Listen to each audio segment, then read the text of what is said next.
అది రోగాన బారి పడుతున్నారు. వాటర్ల పొల్యూషను, గాలిల పొల్యూషను, భూమిల పొల్యూషను, మురికి నీరు ఉండలేక 2 లక్షలన్నర ప్రజలు ఉంటున్నాడు.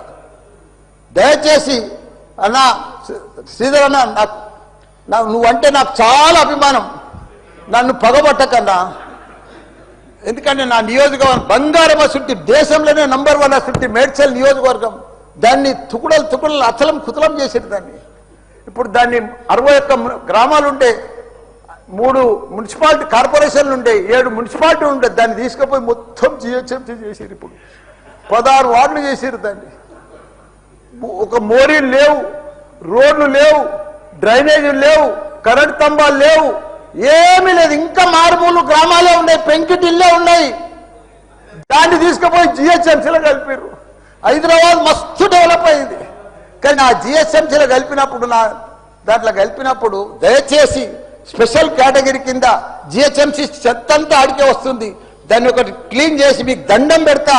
ఎందుకంటే అక్కడ నేను ఉండలేకపోతున్నా. నేను ఎందుకు వస్తున్నా, ఎందుకు గెలిచినరా ఇక్కడి నుంచి అని భరించలేకపోతున్నా. నేను శ్రీధర్ అన్న నీకు దండం పెడుతున్నా. అదొక్కటి నాకు స్పెషల్ ఫండ్ ఇచ్చి 500 కాదు 1000 కోట్లైనా సరిపోవు. నువ్వు దీనికి బడ్జెట్లో ఇక్కడ జిహెచ్ఎంసీకి ఇచ్చిందంతా కూడా దానికి ఇవ్వాలి. ఎందుకంటే ఈ చెత్త అంతా అక్కడనే వస్తుంది. అక్కడ కూడా ప్రజలన్నా, పేద ప్రజలన్నా, డెవలప్ లేదన్నా, మోరీలు లేవన్నా, రోడ్లు లేవన్నా, లైట్లు లేవన్నా, చచ్చిపోతున్నారన్నా. రోజు ఒకరు చచ్చిపోతున్నారన్నా.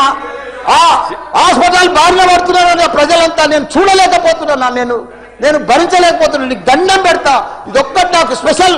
ఒక్కసారి మీరు ఇన్స్పెక్షన్ చేసి అక్కడ రావాలని కూడా కోరుతున్నా. మీరు ఈ నడుమ ఇనాగ్రేషన్ కూడా వస్తలేరన్నా.